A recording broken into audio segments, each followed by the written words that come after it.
ಬದುಕಿಗೆ ದುಡ್ಡು ಬೇಕು ಸರಿ, ಆದರೆ ದುಡ್ಡಿಗೋಸ್ಕರ ಬದುಕಲ್ಲ. ಬದುಕಿನಲ್ಲಿ ದುಡ್ಡು ಬೇಕು, ಆದರೆ ದುಡ್ಡಿಗೋಸ್ಕರ ಬದುಕಾಗಬಾರದು.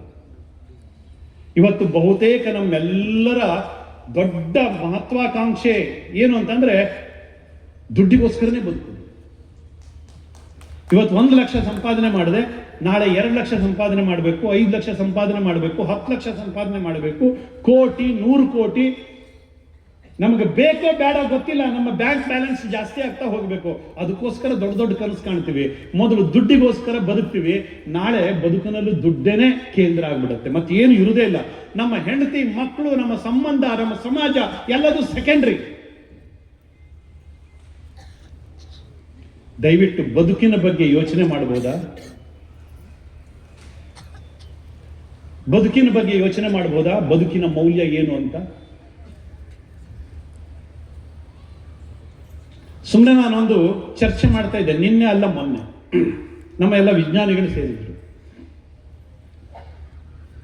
ಇವತ್ತು ನಾವು ಯಾವುದೇ ಮರವನ್ನು ನೋಡಿದಾಗ ಅದರ ಬೆಲೆ ಎಷ್ಟು ಅಂತ ಕೇಳ್ತೀವಿ. ಬೆಲೆ ಎಷ್ಟು ಅಂತ ನಾವು ಲೆಕ್ಕ ಮಾಡ್ತೀವಿ. ಎಷ್ಟು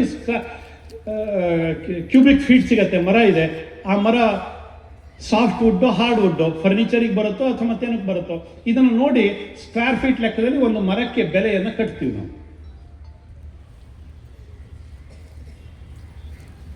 ಇದೇ ಗೊತ್ತು, ಒಂದು ಮರದ ಬೆಲೆ ಎಷ್ಟು ಅಂತ ಇಷ್ಟೇ ಗೊತ್ತು. ಎರಡನೇ ಹಂತದಲ್ಲಿ ಇವತ್ತು ಲೆಕ್ಕಾಚಾರ ಶುರುವಾಗಿದೆ. ಕಾರ್ಬನ್ ಸಿಂಕಿಂಗ್ ಕೆಪಾಸಿಟಿ ಎಷ್ಟು ಆ ಮರದ್ದು, ಇದರ ಬಗ್ಗೆ ಇವತ್ತು ವ್ಯಾಲ್ಯೂಯೇಷನ್ ಶುರುವಾಗಿದೆ. ಕಾರ್ಬನ್ ಡೈಆಕ್ಸೈಡ್, ಮೊನಾಕ್ಸೈಡ್ ಇದನ್ನೆಲ್ಲ ಹೀರ್ಕೊಳ್ಳುತ್ತೆ. ಕಾರ್ಬನ್ ಡೈಆಕ್ಸೈಡ್ ಅನ್ನು ಮರ ಹೀರ್ಕೊಳ್ಳುತ್ತೆ, ಆಮ್ಲಜನಕವನ್ನು ಕೊಡುತ್ತೆ. ಅದರದ್ದು ವ್ಯಾಲ್ಯೂ ಎಷ್ಟು ಅದು ಶುರುವಾಗಿದೆ. ನಾನೇನೆ ನಮ್ಮ ಬೇರೆ ಬೇರೆ ದೇಶದ ವಿಜ್ಞಾನಿಗಳ ಜೊತೆಗೆ ಚರ್ಚೆ ಮಾಡ್ತಾ ಇದ್ದಾಗ ಹೇಳಿದೆ, ಎಲ್ಲ ಮರಗಳಲ್ಲಿ ಕೂಡ ಎಲೆಕ್ಟ್ರಾನ್ಸ್ ಜಾಸ್ತಿ ಇರ್ತವೆ. ಇದೊಂದು ಅತ್ಯಂತ ಡೀಪ್ ಸೈನ್ಸ್. ಎಲ್ಲ ಎಲೆಗಳಲ್ಲಿ, ಎಲ್ಲ ಮರಗಳ ತೊಗಟೆ, ಬೇರು ಏನ್ ಬೇಕಾದ್ರೂ ತಗೊಳ್ಳಿ, ಮರಗಳಲ್ಲಿ ಎಲೆಕ್ಟ್ರಾನ್ಸ್ ಜಾಸ್ತಿ ಇರ್ತವೆ. ಅದಕ್ಕೋಸ್ಕರ ನಮ್ಗೆ ಹೇಳ್ತಾರೆ ಡಾಕ್ಟರ್ಗಳು, ಏನಾದ್ರು ಹೆಚ್ಚು ಕಡಿಮೆ ಆದ್ರೆ ಬೇಳೆಕಾಳು ತಿನ್ನಿ, ನೆನೆಸಿದ ತರಕಾರಿ ತಿನ್ನಿ, ಸೊಪ್ಪು ತಿನ್ನಿ, ಯಾಕೆ ಆಕ್ಸಿಡೆಂಟ್ ಜಾಸ್ತಿ ಇರ್ತವೆ ಅಂತ. ಆ ಎಲೆಗಳಲ್ಲಿ ಜಾಸ್ತಿ ಇರ್ತವೆ. ಅದರಲ್ಲಿ ಎಷ್ಟು ಎಲೆಕ್ಟ್ರಾನ್ಸ್ ಇದೆ ಯಾರಿಗೂ ಅರ್ಥ ಆಗುದಿಲ್ಲ. ನಾನು ಹೇಳಿದ್ರೆ ಬಹುತೇಕ ನಿಮಗೂ ಇದೊಂದು ರೀತಿ ಹುಚ್ಚು ರೀತಿಯ ಮಾತುಗಳು ಅಂತ ಅನ್ಸ್ಬಿಡುತ್ತೆ.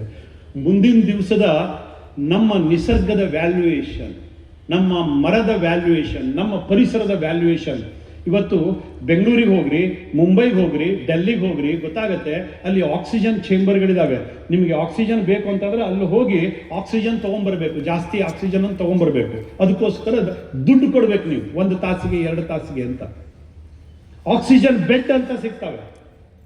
ಪ್ರಾಣವಾಯುವಿಗೂ ಕೂಡ ಪರಿತಪಿಸ್ತಕ್ಕಂಥ ದಿನಗಳು ಮುಂದುಗಡೆ ದೂರ ಇಲ್ಲ, ಇದೇ ರೀತಿ ಮರಗಳನ್ನು ಕಡಿತಾ ಹೋದ್ರೆ. ಇದ್ರ ಜೊತೆಗೆ ನಾವು ಬದುಕನ್ನು ಬೆಳೆಸ್ಕೊಂಡು ಬಂದಿರತಕ್ಕಂಥ ಸಮಾಜ ಇದೇ ಹಿಂದುತ್ವ ಕಣ್ರಿ. ಶಾಲ್ ಹಾಕೊಂಡು ತಿರುಗೋದು, ಕುಂಕುಮ ಹಚ್ಕೊಳ್ಳೋದು, ದೊಡ್ಡ ಜಯಘೋಷ ಹಾಕೋದು, ಎಲ್ಲೋ ಎದುರುಗಡೆ ಹೋಗಿ ಅಡ್ಡ ಬೀಳೋದು ಸ್ವಾಮೀಜಿಗಳಿಗೆ, ಇದಷ್ಟು ಹಿಂದುತ್ವ ಅಲ್ಲ. ಬದಲಾಗಿ ನಾನು ಬದುಕಬೇಕು, ನನ್ನ ಜೊತೆ ಪರಿಸರವೂ ಬದುಕಬೇಕು, ನಾನು ಬದುಕಬೇಕು, ಜೊತೆಗೆ ನನ್ನ ಸಮುದಾಯವೂ ಬದುಕಬೇಕು, ನಾನು ಬದುಕಬೇಕು, ಜೊತೆಯಲ್ಲಿ ಸಮಸ್ತ ವಿಶ್ವವೂ ಬದುಕಬೇಕು. ಕೃಣ್ವಂತ ವಿಶ್ವಮಾರ್ಯಂ ವಸುಧೈವ ಕುಟುಂಬಕಂ, ಈ ಪರಂಪರೆಯಿಂದ ಬಂದಿರತಕ್ಕಂಥವ್ರು ನಾವು. ಅದು ಹಿಂದುತ್ವ. ಈ ಒಂದು ಹೊಸ ಯೋಚನೆಯನ್ನ ಇಟ್ಕೊಂಡು ಮುಂದಿನ ದಿವಸಗಳಲ್ಲಿ ನಮ್ಮ ಸಮಾಜದ ಚಿಂತನೆಯನ್ನ ನಾವು ನಡೆಸುವಂಥವರಾಗಬೇಕು. ಸಂಘದ 100 ವರ್ಷದ ಈ ಒಂದು ಮೈಲಿಗಲ್ಲು ನಮ್ಮ ಸಮಾಜದಲ್ಲಿ ವಿಸ್ಮೃತಿಯನ್ನ ಹೊಸಕಿ ಹಾಕಿ ಆತ್ಮವಿಶ್ವಾಸವನ್ನು ಬಡದೆಬ್ಬಿಸ್ತಕ್ಕಂಥ ಒಂದು ಹೊಸ ಆಂದೋಲನವಾಗಿ ಏನು ನಡೆದಿದೆ, ಅದಕ್ಕೆ ನಾವುಗಳೆಲ್ಲರೂ ಕೂಡ ಕೇವಲ 1 ದಿವಸ ಅಷ್ಟೇ ಅಲ್ಲ, ಪ್ರತಿನಿತ್ಯವೂ ನಮ್ಮ ಸಹಯೋಗ ಅದರ ಜೊತೆಗೆ ಇರಬೇಕು ಅಂತಕ್ಕಂಥ ವಿನಂತಿಯನ್ನ ಸಂಘ ಇವತ್ತು ಮಾಡಿಕೊಳ್ತಾ ಇದೆ.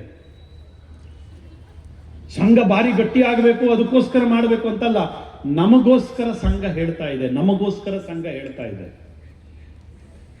ನಾವು ಗಟ್ಟಿ ಇದ್ರೇನೆ ನಮ್ಮ ಉಸಿರು ಗಟ್ಟಿ ಇರುತ್ತೆ. ಭಟ್ಕಳದ ಜನರಿಗೆ ಇದರ ಬಗ್ಗೆ ಸ್ಪಷ್ಟವಾಗಿ ನಾನು ಬೇರೆ ಮಾತುಗಳಲ್ಲಿ ಹೇಳಬೇಕಾಗಿಲ್ಲ. ಅದರ ಒಂದೊಂದು ಅಕ್ಷರದ ಅರಿವು ಇಲ್ಲಿದೆ. ನಾವು ಗಟ್ಟಿಯಾಗಿದ್ರೇನೆ, ನಾವು ಒಂದಾಗಿದ್ರೇನೆ ನಮ್ಮ ಬದುಕಿಗೆ ಇಲ್ಲಿ ಭರವಸೆ. ಅದಿಲ್ಲ ಅಂತಂದ್ರೆ ಏನಾಗತ್ತೆ? ಗೋವಿಂದೋ ಗೋವಿಂದಾನಿ ಗೋವಿಂದ ಅಲ್ವಾ? ನಾವು ಒಡೆದ್ರೆ ಏನಾಗತ್ತೆ? ಗೋವಿಂದೋ ಗೋವಿಂದಾನಿ ಗೋವಿಂದ. ಅದಾಗಬೇಕಾ? ಹಾಗಾದ್ರೆ ಒಂದಾಗಿ ಎದ್ದು ನಿಂತ್ಕೋಬೇಕು, ಒಂದಾಗಿ ನಿಂತ್ಕೋಬೇಕು.